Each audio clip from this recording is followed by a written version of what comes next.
Supreme court ने मंगलवार को बुलडोजर कार्रवाई पर रोक लगा दी है। बुलडोजर कार्रवाई के खिलाफ दायर याचिकाओं पर सुनवाई करते हुए ये आदेश दिया। सुप्रीम कोर्ट ने अपने आदेश में कहा है कि सार्वजनिक सड़क या रेलवे या जल निकायों पर अतिक्रमण के मामले को छोड़कर बिना अनुमति के देश में 1 अक्टूबर तक कोई भी तोड़फोड़ नहीं की जाएगी। बुलडोजर की कार्रवाई पर सुप्रीम कोर्ट ने लगाई रोक। अवैध बुलडोजर कार्रवाई पर रोक लगाने के सुप्रीम कोर्ट के फैसले पर जमीयत उलेमा हिंद के अध्यक्ष मौलाना अरशद मदनी जताई सहमति। कहा, सरकार का बहुत अच्छा फैसला है।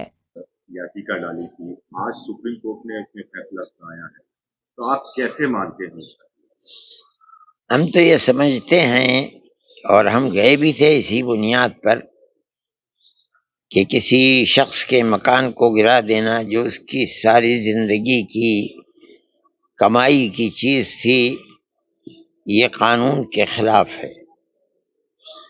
और जो कुछ किया जा रहा है वो गरीब लोगों की कमाई और उनकी जिंदगी की पूरी मेहनत के वो गोया के एक मर्तबा एक दिन में 1 घंटे के अंदर बुलडोजर चला करके मिसमार कर देना है।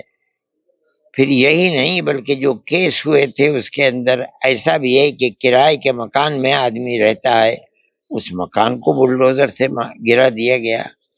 आदमी उसके अंदर माँ भी है, बाप भी है, भाई बहन भी है, बच्चे भी हैं, बीवी भी हैं। अगर एक आदमी से कोई गलती हो गई, उन सब की दुनिया को जहन्नम बना देना, बेसहारा बना देना, ये बुलडोजर के नताइज थे।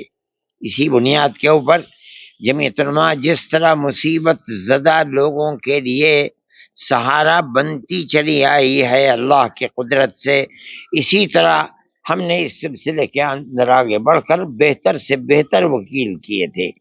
आला दर्जे के सुप्रीम कोर्ट के वकील थे जिनको हम सामने लेकर के आए थे। हमें अपने अल्लाह के कुदरत और उसकी इनायत के ऊपर बहुत ज़्यादा फ़ख्र है और हम दुआ करते हैं कि खुदा करे कोर्ट से इसी तरीके पर गरीबों की मदद मिलती रहे जिस तरह आज मिली है। हम बहुत खुश हैं। हम ये समझते हैं कि कोर्ट ने बिल्कुल सही मौक़िफ़ अपनाया है, स्टैंड अपनाया है। ऐसे लोगों के खिलाफ कार्रवाई भी होनी चाहिए जिन लोगों की दुनिया को लूट लिया गया है, बर्बाद कर दिया गया है। बर्बाद करने वालों से इस पैसे को वसूल किया जाना चाहिए। ये मौक़िफ़ अगर सुप्रीम कोर्ट का है तो हम समझते हैं कि बहुत सही मौक़िफ़ है। और ये हमारा ख्याल ये है कि हम मुबारकबाद देते हैं आने अब उन जजों को जिन्होंने लोगों के दिल की आहट को सुना है, परेशानियों को अपनी परेशानी समझी है और दस्तूर के मुताबिक सही फैसला किया है। खुदा करे हमारे मुल्क के अंदर अमन व अमान और इसी तरह गरीबों को सही हक देने के फैसले होते रहें और मुल्क के अंदर अमन व अमान कायम रहे।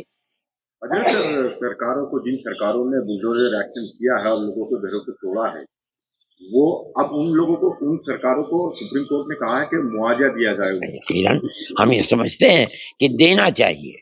ये बहुत बड़ा फैसला है। हम तो इस फैसले के लिए बहुत ज़माने से कोशिश कर रहे हैं।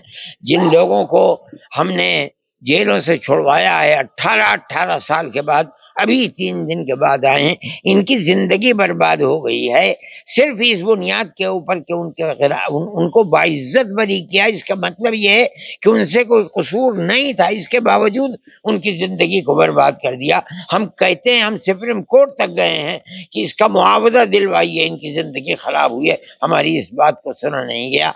आज इस बात के बाद हम जाएंगे, फिर सुप्रीम कोर्ट जाएंगे और हम कहेंगे कि इनकी जिंदगी बर्बाद हुई है, इसका मुआवजा कौन देगा। सुप्रीम कोर्ट का ये मौक़िफ़ बिल्कुल सही है कि गैर कानूनी तरीके के ऊपर अगर किसी को इस तरीके पर बर्बाद किया है तो बर्बाद करने वालों से उसका मुआवजा लेना चाहिए।